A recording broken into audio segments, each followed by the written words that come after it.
Now the fun begins. Now I will try and see if I can assemble all these beautiful bricks into something that looks like this. And now that I'm doing everything in one big pile, obviously it's gonna be time consuming to find the bricks that I need, but at the same time I can build all three books at once. So I'm gonna open them up and then I can look for them all and be ready to begin. And while I am building, I will be watching or more listening to, because my focus will be on the bricks. I will be listening to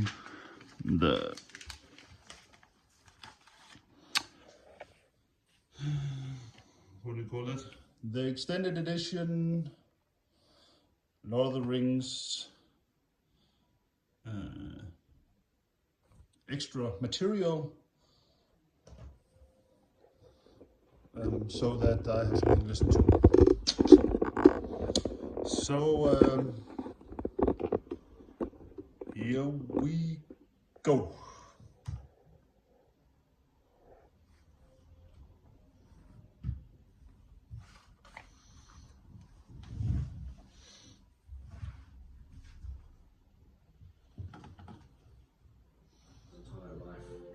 What he called the secondary world. He created the languages, he created the thousands of years of history.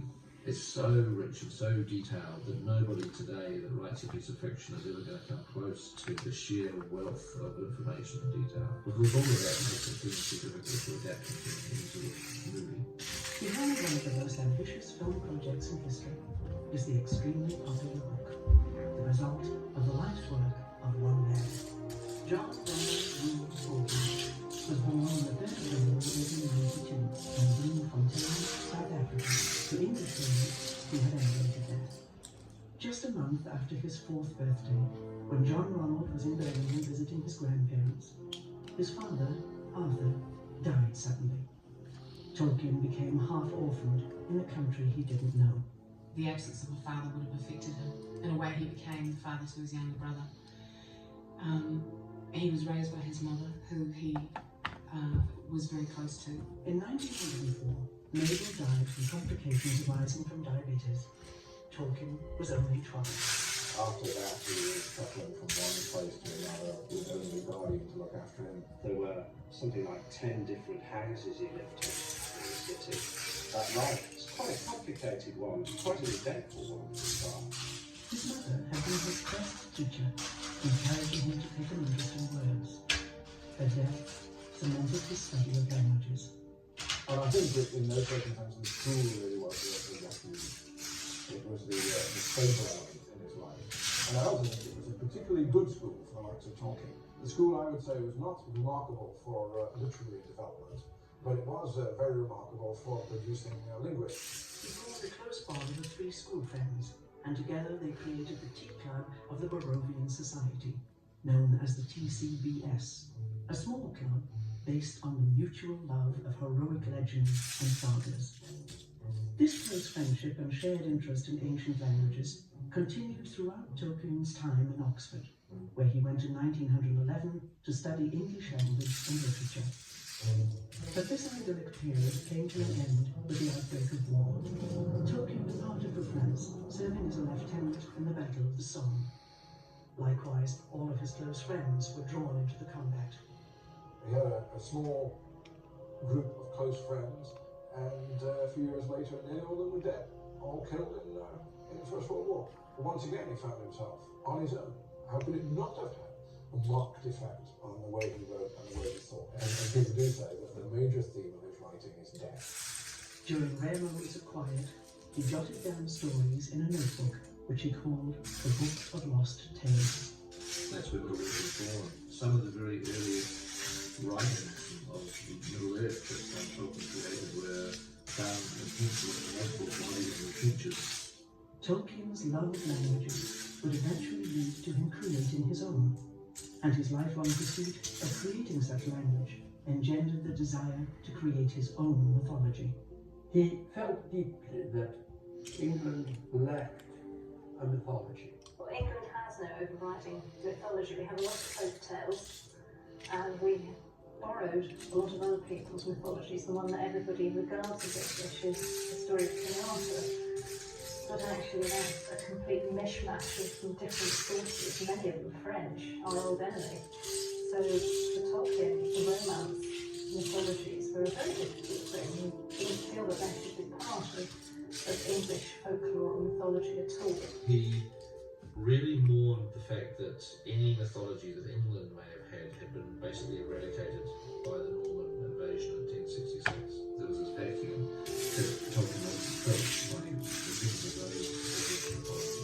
Right at the end of his life, he was still working on the mythology of Middle-earth. He died with this great sort of life work only partially complete, The Silmarillion, which was the story that he was writing in the trenches in 1917. It wasn't published until after his death, and as such, Mr. Barry could step in and put finishing touches.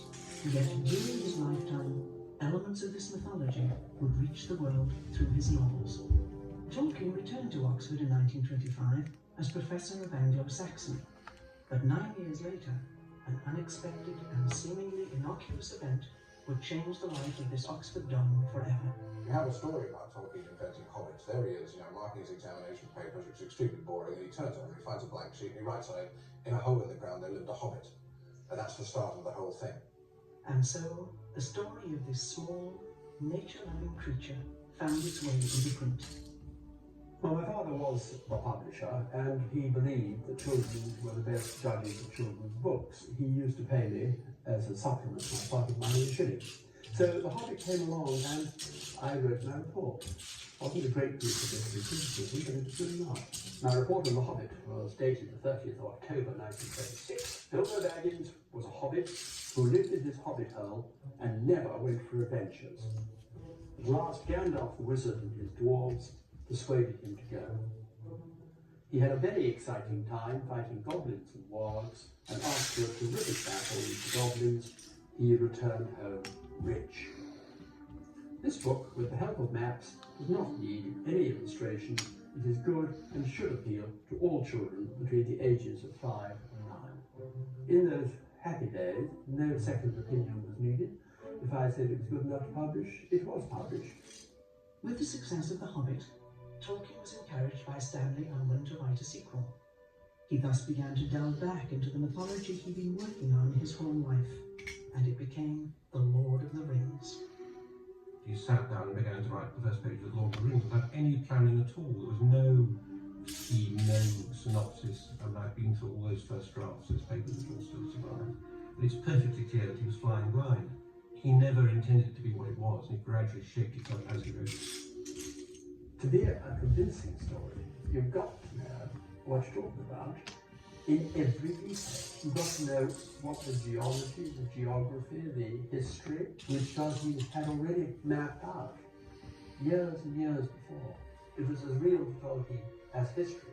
Even though The Lord of the Rings is regarded sort of as, the Tolkien masterpiece, he only regarded it as being a very small piece of the mythology. It was only just the tip of an iceberg. He knew, and he'd written and put in the box files, an awful lot that never was in his lifetime known to anybody. It also gives Lord of the Rings its enormous depth, and that is what somehow makes it transcend a piece of fiction, and it does feel much more authentic. That no author who writes a piece of fiction would spend this amount of time, basically a lifetime, on creating the world behind the fiction. I desired to do this for my own satisfaction, and I had little hope that other people would be interested in this work, especially since it was primarily linguistic in inspiration, and was begun in order to provide a necessary background of history for Elvish tongues. This was simply an outlet for his huge imagination which had been stimulated by philology, by studying Germanic languages, by studying Norse sagas, by studying Anglo-Saxon poetry. And that drove him not just to be a scholarly investigator of it, but to be a creator in the same genre. The first volume of the Lord of the Rings trilogy, The Fellowship of the Ring, was published by Allen and Unwin in 1954. It had taken Tolkien 12 years to complete his epic work. By now, he was nearly 60. He was exacting to a degree on how the book was produced. He was extremely stubborn and obstinate, and he wrote it the way he wanted to. He did not go around anything else. That would be the absolute final sin. After all, he was a professor of English language and literature and knew what he was writing. I had very carefully made my estimate of losing £1,000 on the basis that there would be a fall-off. There wasn't. In fact, by the time we got to publishing book 3, we had increased our print number and on the way to reprinting 1 and 2. Over time, the book increased in popularity, eventually becoming the 20th century's second most read book after the Bible. He was both pleased and gratified by the success. It wasn't because of the money. He was gratified because it proved his point. And it was I always said, of Charlemagne thought that. You know, they told him all his life that he was a kind of, flogging a dead horse. And it wasn't a dead horse. It was a Derby winner. Tolkien's Tales began to spring up almost as soon as the book became well known. Not quite as many quite as history for 550 years after. You began to go to New York subway and see sort of inscriptions on the walls saying Frodo lives. And you began to realise that something was happening. And people were writing him letters telling him that they had adopted the names of his characters and they were getting married in ceremonies based on his book. He was actually very upset by this because he was actually able to detach himself from his own attention. The phenomenon of the Lord of the Rings continues today, and its popularity can be attributed to fundamental themes of human existence.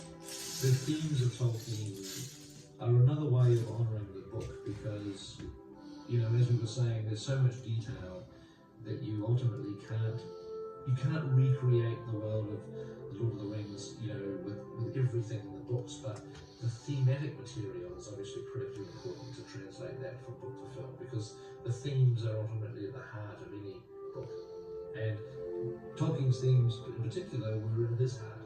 There's a tendency to expect too much in Tolkien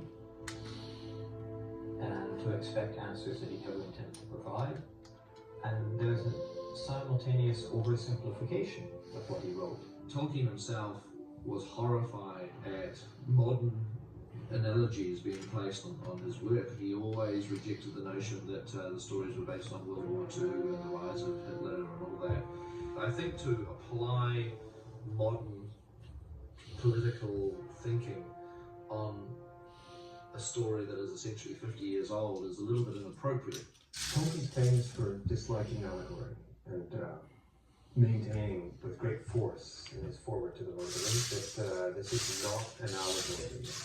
As for any inner meanings or message, it has any intention for the author, none. It is neither allegorical nor topical. I cordially dislike allegory in all its manifestations.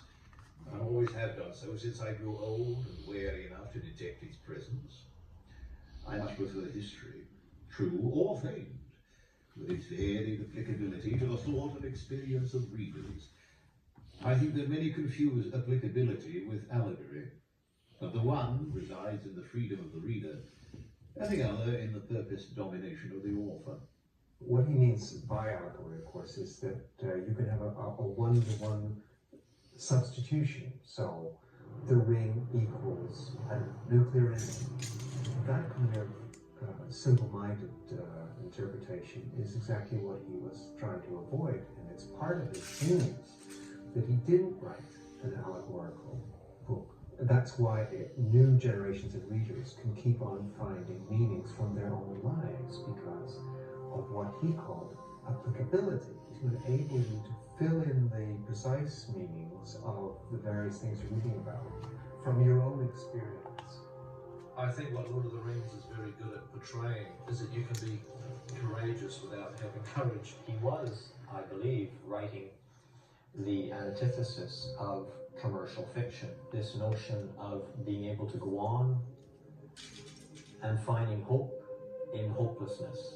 The most poignant statements in The Lord of the Rings are the elves, for example, who have been fighting what Galadriel calls the long defeat.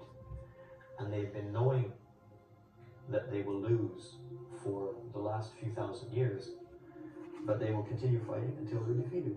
Courage is also shown by plodding on even when you have no hope in the affair at all. It is in the dark moments that the eye begins to see. You know, it's like when you've reached your lowest point, when things look bleakest, that's when you really get a wake-up call. Something is found within, you know, to deal with the situation, to at least make the effort. The emphasis on courage against overwhelming odds is essentially a pivot point here. You fight on even though you know that in the end you will lose. You can't have courage without fear. You can't be truly brave without knowing that there is something to fear and to overcome that fear in order to go out there and face it. You cannot weigh up the likelihood of your success as part of your venture. And that is why Frodo makes such a wonderful hero, because he is a halfling, he is a hobbit, he's smooth, and the forces he faces are huge. Frodo's not the only hero. And of course, without the heroism of all the people who helped him, Frodo was lost. Our fates are all interconnected, as opposed to depending on this aura of individualism. Tolkien was profoundly pluralist. He was a multicultural and multiracial book. Against that, Frodo we have Mordor, which is one ring to rule them all. I think Tolkien himself, personally, was quite pessimistic.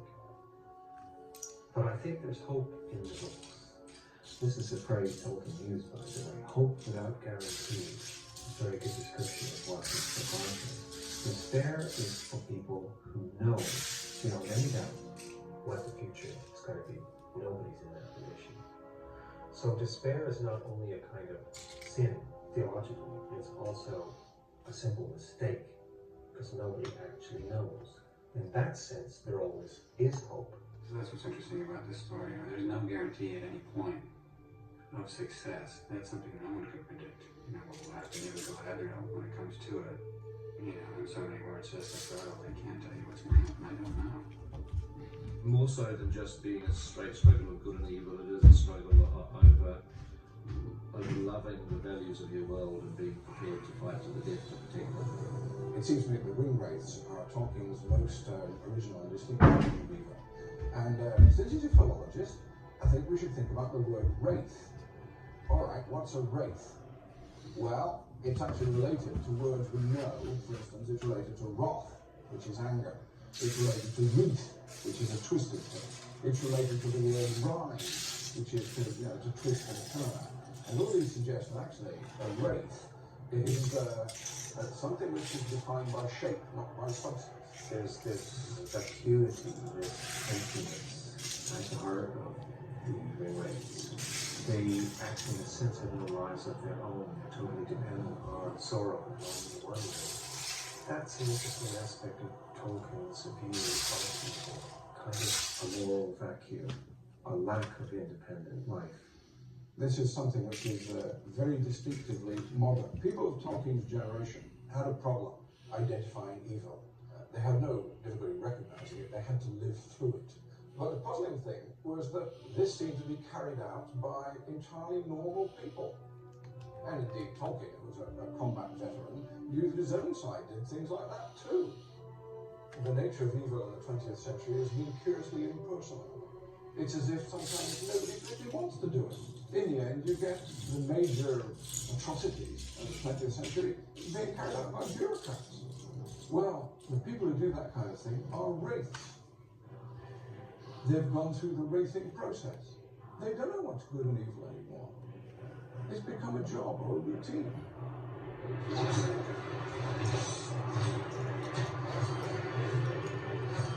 start out with a good intention, but somehow it all goes wrong. curiously, distinctive image of evil, and I don't think it's a very unwelcome one, because what it says is it could be you, and in fact, under the right circumstances, or I should say the wrong circumstances, it will be you. You know, when people say that this kind of fantasy fiction is escapist and evading the real world and so on, well, I think that's an evasion. It's actually trying to confront something that most people would rather not confront. We can never be quite sure about the ring, which I think is entirely appropriate to the story. Right at the start, Gandalf asks Frodo to hand in the ring, and when Frodo passes it over, it feels very heavy, as if either Frodo or the ring itself was reluctant to pass it over. Now, which was it? Was it Frodo or was it the ring? If it's Frodo, then we're in a kind of Freudian universe. Frodo does not want to hand the thing over, so subconsciously his own wishes make the ring feel heavy. In that case, the source of evil is internal. On the other hand, it could be the ring that's gone heavy. If that's the case, then the ring is actually an external power and can actually deceive you even when you don't mean it to. And if it's just from outside you, and you know everybody can be trusted, good people can be trusted, then there's no real problem, is there? Anybody can take the ring. But that's not the case. We're told that again and again. You must take it. You could have offered me this ring. I'm giving it to you. Don't tempt me further. I do not take it. Nothing can you say. Nobody can be trusted because there's something in everybody's heart which is the start of the wraithing process. So the ring works both ways. In some ways it's an external power which is frightening and aggressive and which you've got to resist. In some ways it's a sort of psychic amplifier which brings out what your own problems and weaknesses are. It's clear that the ring is in its way addictive. It's got all the complexities of that state. Nobody can trust themselves. As to what people are being addicted to, it seems to me that's really very clear. It is power. People start off with good intentions. They want the power in order to carry out the good intentions. But once they've got the power, they won't give it up. And the good intentions turn increasingly to bad intentions. The ring is also very contemporary because I think it has a profound affinity with technology. He had a real problem with technology. He described once that the most evil creation ever visited on mankind was the internal combustion engine. Technology is very powerful, very seductive, very addictive. The whole of society becomes incredibly dependent on technology, so that when something does go wrong, it goes very wrong. Tolkien had a respect for the earth that was profound. The thing about Middle-earth in Lord of the Rings, it's like a character in itself, with autonomy and subjectivity, and that's a profoundly ecological point of view. He did not agree at all with this view that nature is simply a passive set of resources for us to use as we will. During his lifetime, you had continuing urban expansion. You had urban creep. The city was going through enormous changes. It was gradually becoming the city of a million people. You could see the city creeping up the hill. So that the area which he lived in, which he remembered as lush and pastoral and beautiful, really became absorbed into a major industrial city. All those processes are still happening, and in some respects they've gathered steam. Things are going faster and faster in that direction. And in that sense, Tolkien's relevance is bound to increase. For myself as a reader, what I find is a story that is timeless. And this is why it made so accessible to so many people. As filmmakers and writers, we have no interest whatsoever in putting our focus in we just thought we should take what Tolkien further out we should take it over and put that into effect. This should ultimately be Tolkien's film, it shouldn't be ours.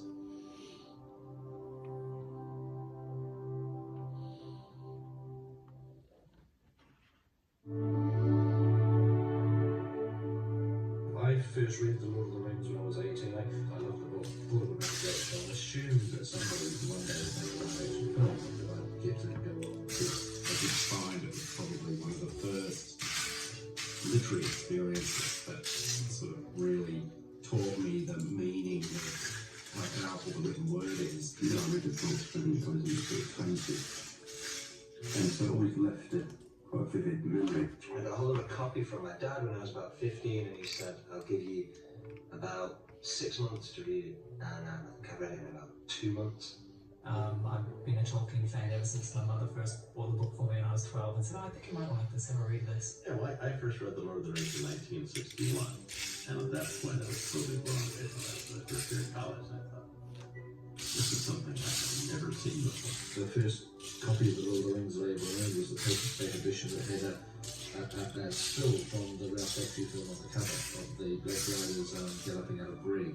Was the image I remember being really first about the book. Virtually everyone in a significant position on the movie knew the books inside out and had been obsessed with them for years. The first thing that Fran and I did was to take the 3 books of The Lord of the Rings and to break it down into what turned out to be a 90-page treatment. I read that in the middle of '97 and immediately was stunned that they'd actually managed to. There was Lord of the Rings, essentially Lord of the Rings. So I became a believer.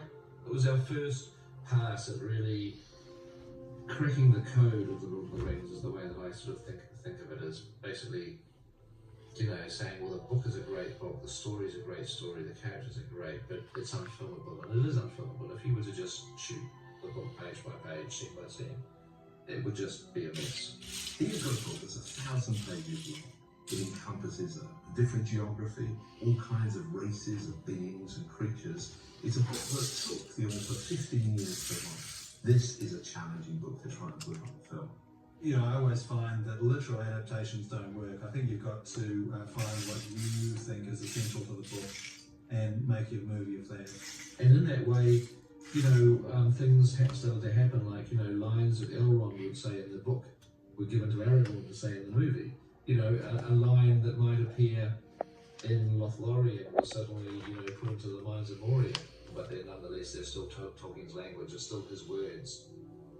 Miramax, of course, were the first people to finance Lord of the Rings. Credit has to be given to the fact that they were strong-minded enough to take on this incredible task. We wrote the first screenplay. We immediately were going to start working on the second screenplay. And sort of towards the end there, Miramax was starting to say, well, we really feel like we want to do it in one film. And Peter said, there's no way I can tell this in one movie and do it on justice, so I can't do that. And luckily, Miramax was like, hey, okay, fair enough. Well, you can go ahead and see if anybody else is interested. We had one chance of continuing with the project.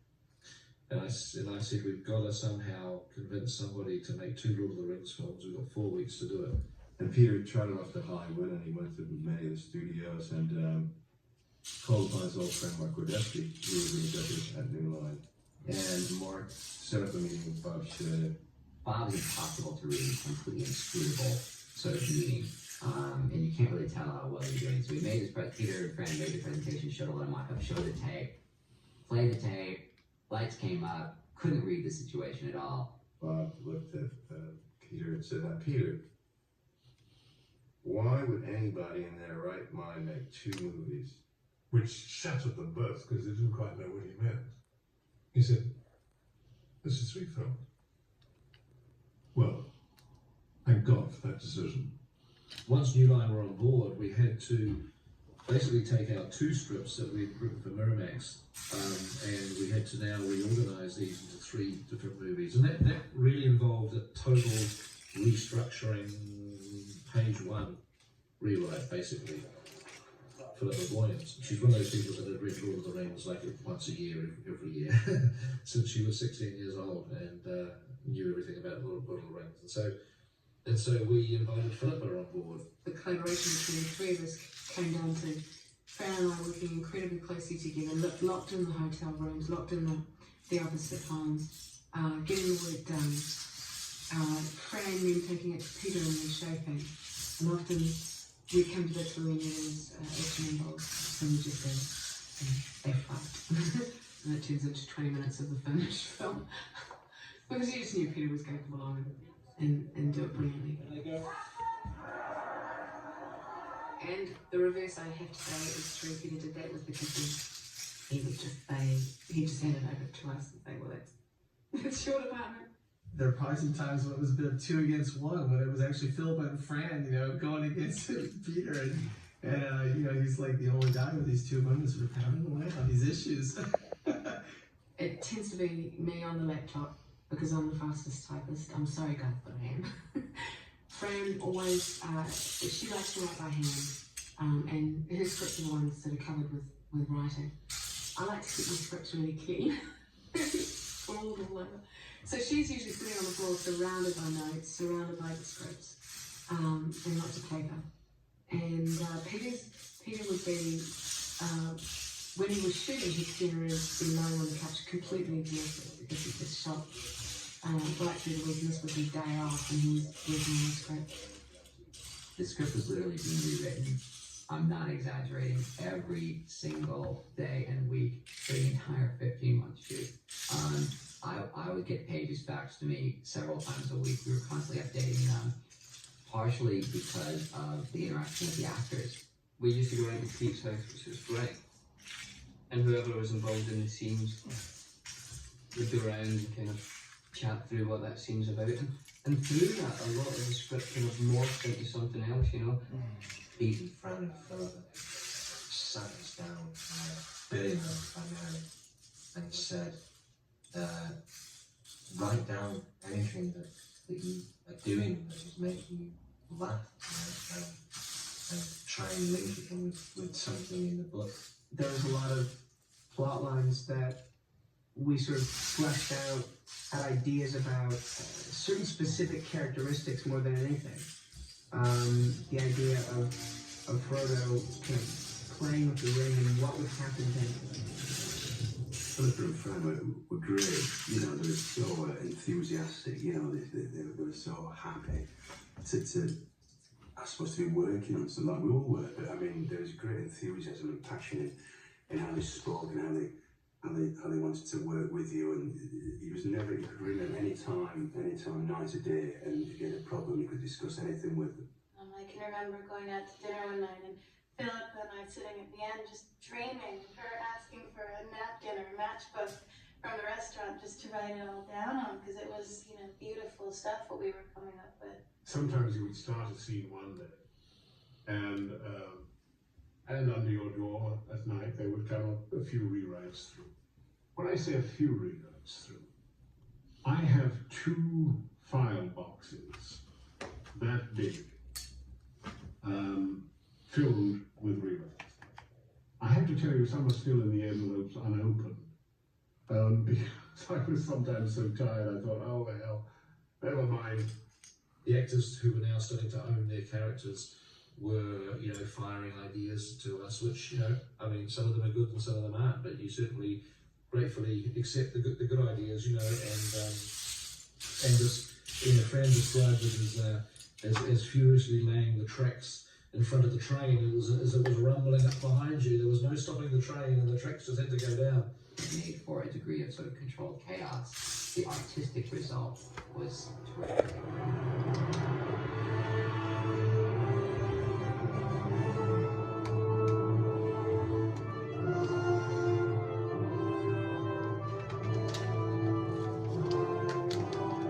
The scenes that have been hardest to translate from the book into the film are actually the exposition scenes, and by that I mean scenes that have to explain a lot of detail about the plot.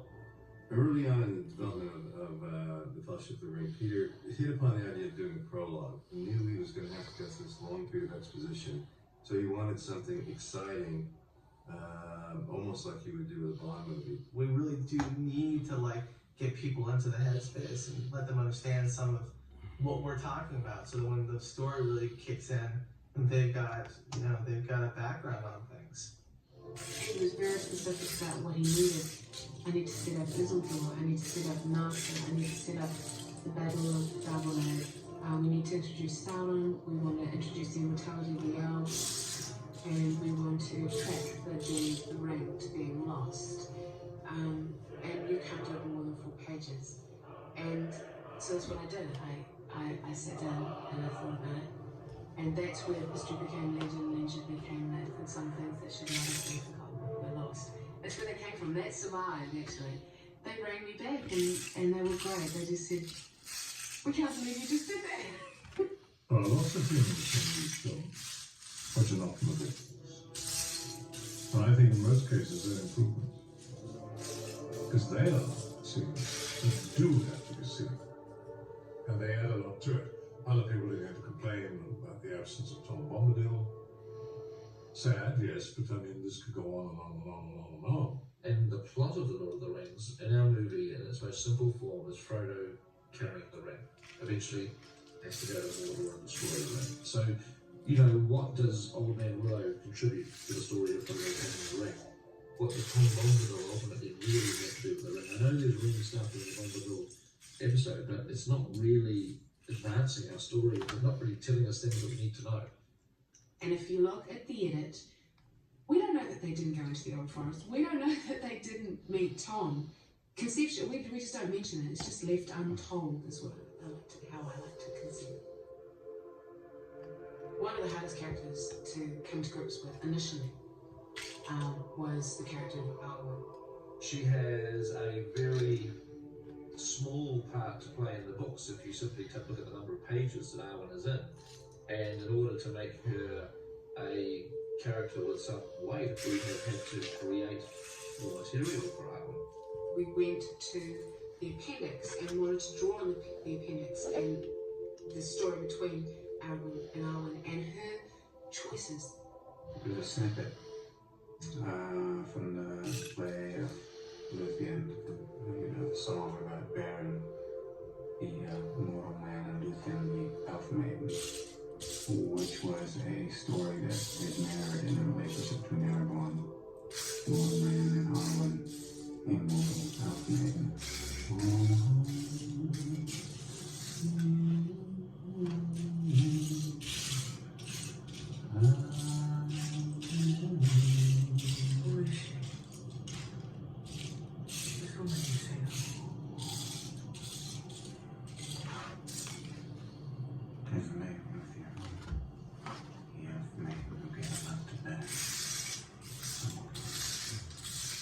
So we have gone into that appendix for ideas and material which we can actually incorporate into the plot of the movies.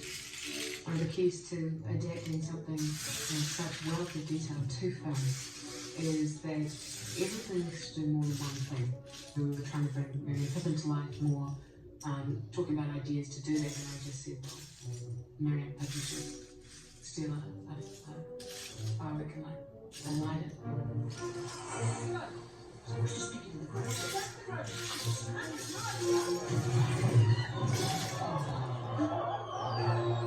Even though I knew it wasn't in the book, I just felt that you need the energy at that point. You need, because this is a party. You want to see some lightness and fun at the front of this movie because it gets very dark. You're looking for something unexpected.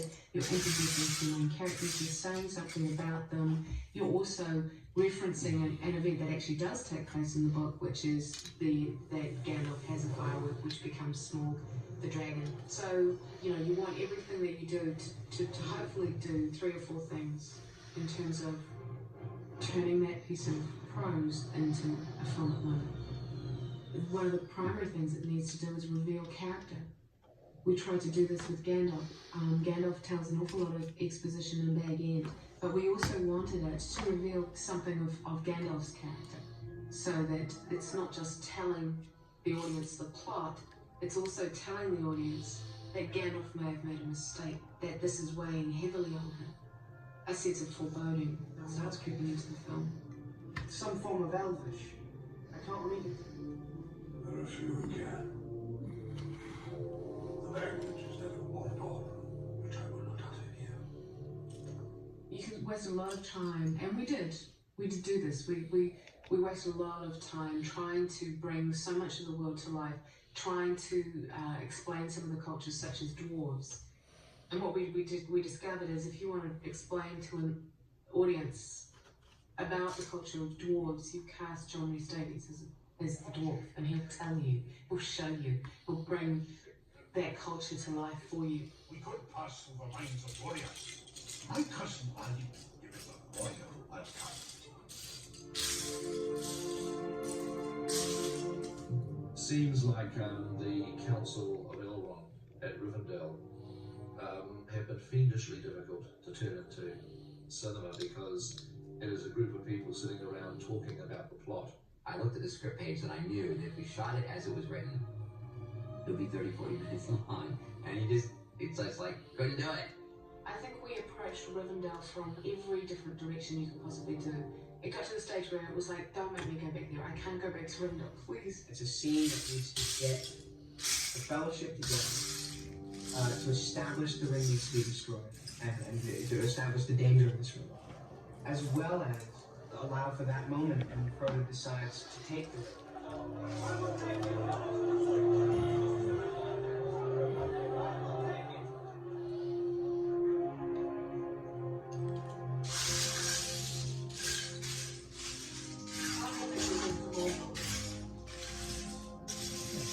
What we knew right from the word go was that the ring, as the source of evil, had to be somehow animated to almost become a character in the movie in and of itself.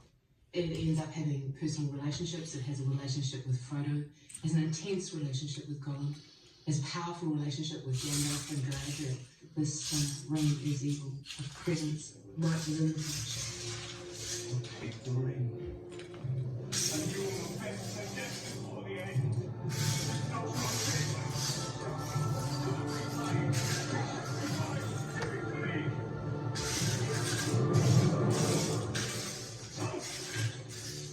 One of the greatest things I've got out of this experience, and it wasn't being able to work on these books, which I loved really. It was working with Peter Jackson and Fran Walsh. Peter and Fran's sort of relationship as sort of filmmakers is ideal, really, because Fran is so good at putting words down on paper, and Peter's so good at making words in the video. Peter and Fran are a great team working together. They actually they live and breathe the project, and they managed to keep a family life together quite successfully. Fran, who you've probably not seen on this, is for a very specific reason, and that one of them needs to remain private. And Peter, by the very nature of what it is that he has to do, is the public face of that partnership. My abiding images of seeing Peter early in the morning, sitting in his trademark shorts, with unkempt hair, poring over Tolkien. And I would do the same, and I think the other actors did too. Everybody respects Tolkien and reminds you of the novel and had the novel in hand, physically with us. Even at the end, the last day, you see copies laying around the set. We were incredibly lucky to have that as source material, that as reference material, that kind of Bible to keep turning back to. Ian McKellen was there and he had the book in his hand. And he came up to me and he was like, remember, Sam grabs Frodo's hand. The fans will be looking for that. And I was like, right. Oh, great. Thank you, Ian. Sam was hardly left to his side. Without worrying about your book, Mr. Gandalf. The interesting phenomena with our script writing is every draft that we wrote, it became closer and closer to what was in the book. It became nearer to Tolkien. They tried a lot of different things, and sometimes they were thought of going in a different direction from the book. And every time they tried to do that, gradually they find that actually Tolkien knew what he was doing with the story, and they would start going back to where he had started. And there are things that sort of happened that I don't think were even within Peter's control that ended up changing the film and making it more like the book. It's almost like it was meant to be. And so, whilst we're changing the plot, things are changing, the events are changing, characters are losing characters, while we're doing all the normal stuff that we have to do to adapt a book, we did want to be as accurate as possible to putting his thematic material into the film.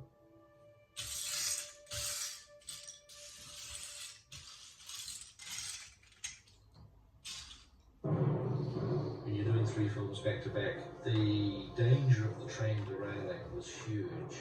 We knew we had to plan these movies as detailed as we possibly could because there'd be very little room for error. Well, Peter set out to start designing the film basically like every shot.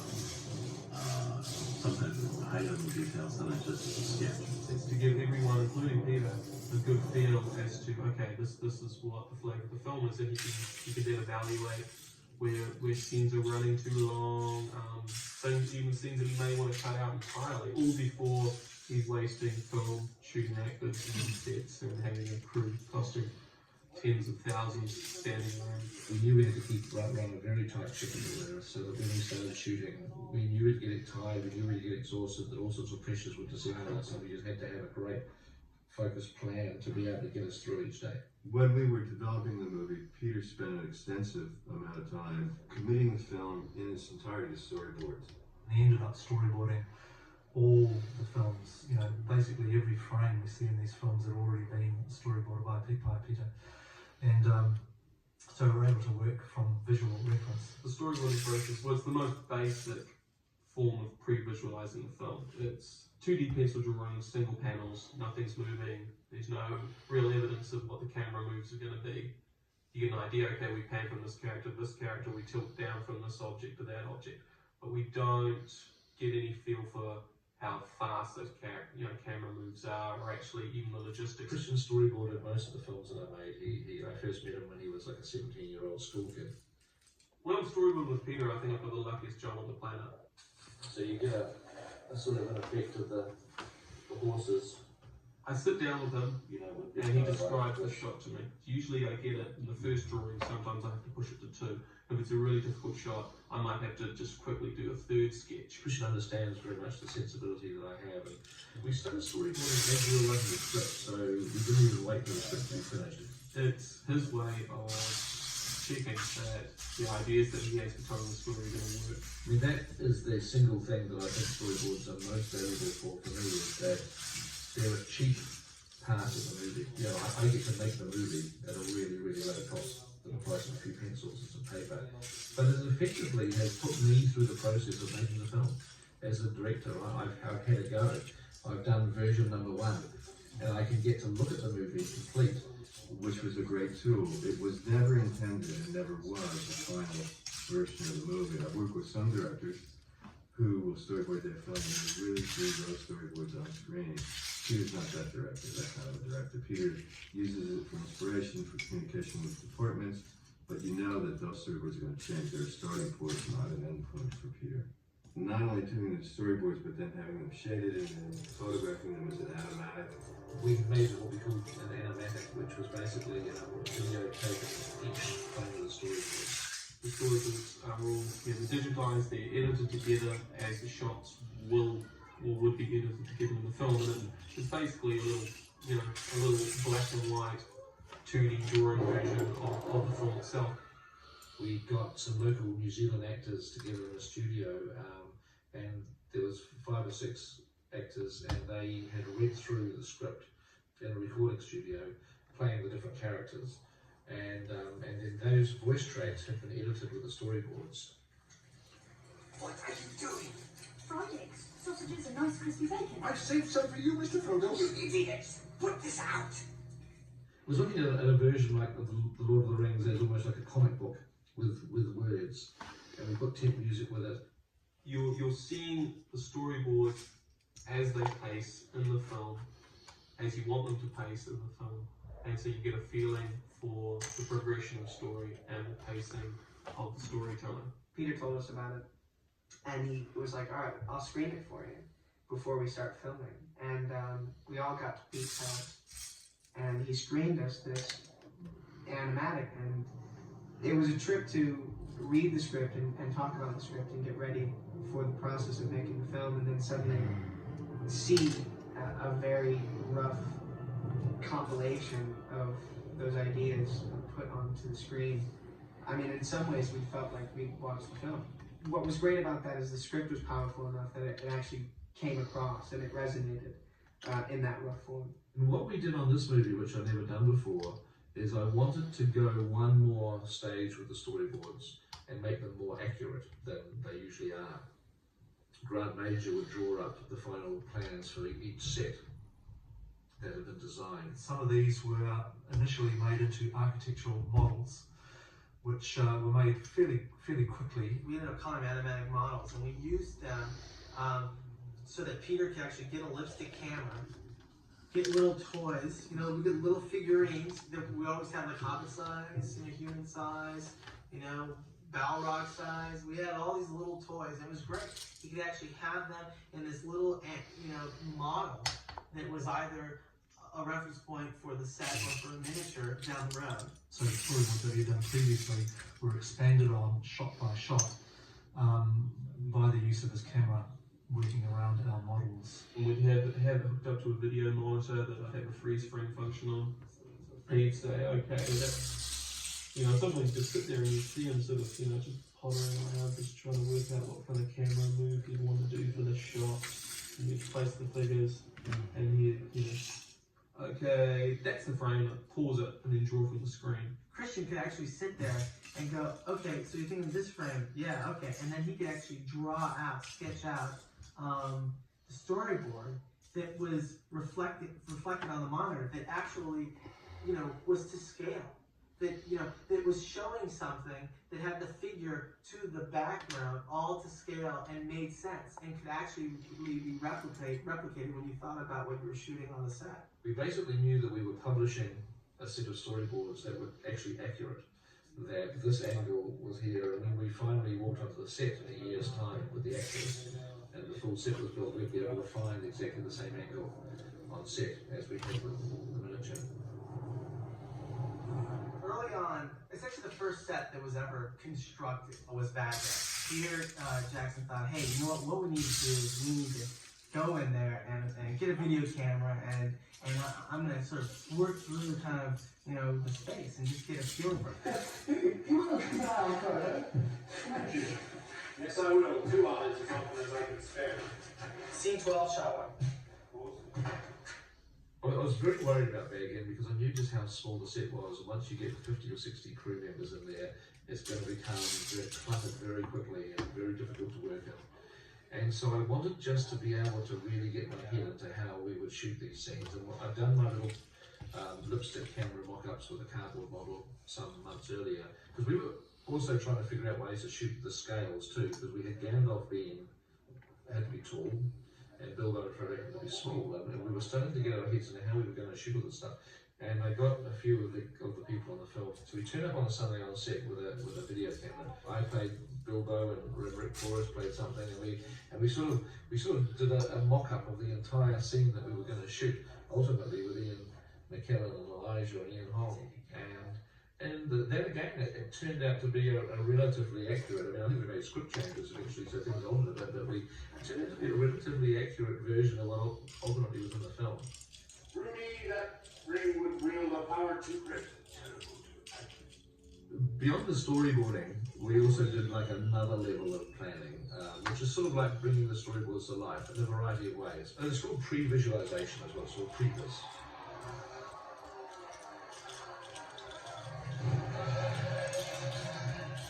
Pete was able to use previs to help him tell his story. He wanted to turn a lot of his 2D storyboards into 3D moving cameras. As a very dynamic filmmaker, he likes big sweeping camera moves. Just at the ideal moment while we were in pre-production, Rick McCallum, the producer of Star Wars, came to New Zealand on a trip, and I was talking to Rick about the whole pre-visualization process, and they've obviously basically developed their own previs department for Star Wars.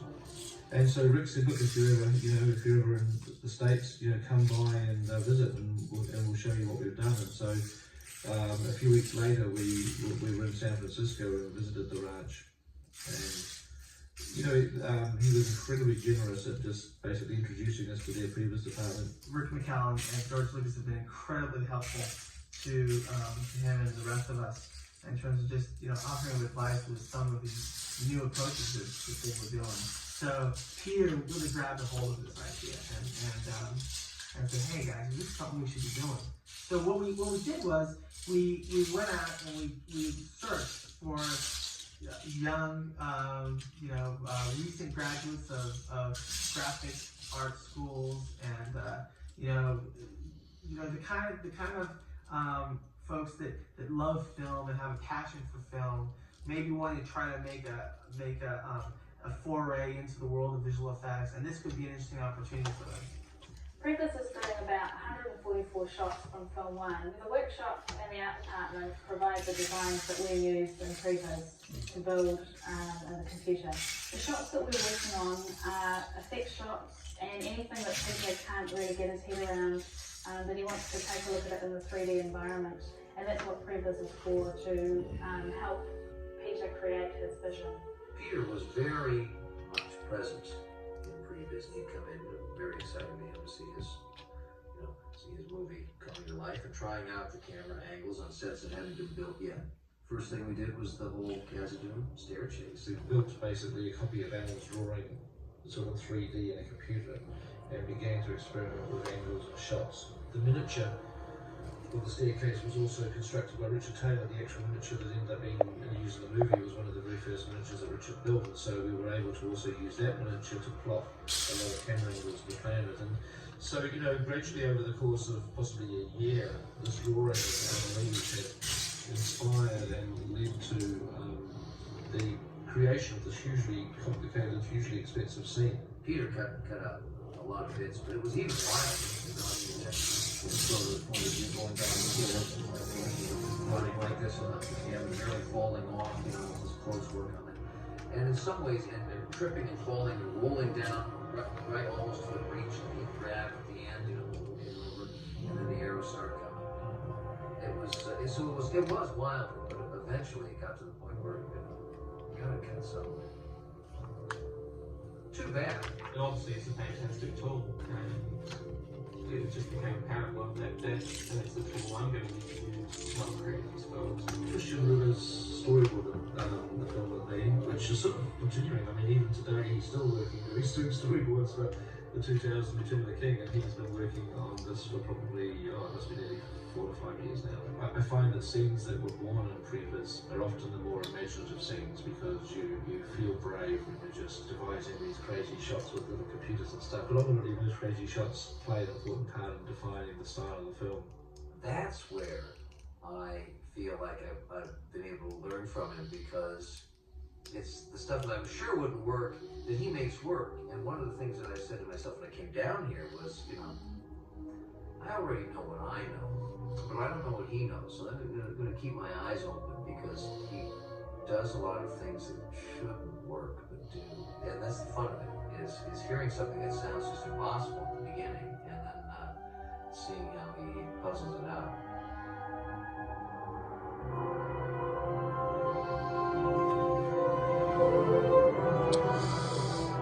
Have to take a little break.